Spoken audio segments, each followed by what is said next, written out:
Once upon a time, in a whimsical village surrounded by lush green hills, there lived an old woman named Reema. Reema was known to everyone in the village for her kindness and generous spirit. Her cozy little house, nestled at the edge of the forest, was a haven for anyone who needed help or a warm cup of tea. Reema had a heart as big as the sky and always wore a bright smile on her face. Children adored her, not just because she had a never-ending supply of cookies, but because she always had the most enchanting stories to share. Her tales were filled with magic and adventure, with talking animals and hidden treasures. One cool autumn morning, Reema was sitting on her porch, humming a happy tune, when a little bluebird fluttered down onto her windowsill. The bird chirped urgently, and Reema, understanding the language of all the forest creatures, listened carefully. "Oh dear," Reema exclaimed, "the river has lost its song." The news spread like wildfire. The river that sang through the valley, its music calming and beautiful, had suddenly gone silent.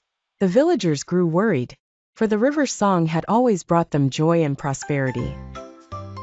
Determined to help, Reema gathered her walking stick and decided to visit the River of Songs, a place she had often explored in her youth.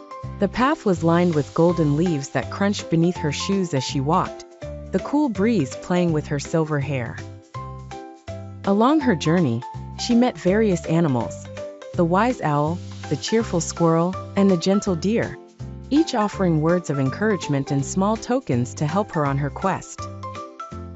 Finally, Reema reached the riverbank. It was eerily quiet, the usual hum and melody nowhere to be heard. Sitting by the water, Reema began to sing a gentle lilting tune, one that she remembered her grandmother taught her many years ago. The river seemed to respond, for a small shimmering ripple formed at its edge. As Reema continued her melody, the river, piece by piece, began to hum back, its lullaby growing stronger and more harmonious with every verse. The villagers, who had followed her to the river in quiet hope, watched in amazement as the water began to sparkle, reflecting the colorful leaves above. "Oh Reema, you've brought the river song back," they cheered. But Reema, ever humble, shook her head with a smile. "It was always here. Sometimes all it takes is a little love and a song to hear it again." And so, the village thrived with the river's song once again, the bond between Reema and the river stronger than ever. The children often gathered around her, begging for stories about that magical day, and Reema obliged, always with another cookie in hand. And they all lived, happily ever after, in harmony with the music of the river.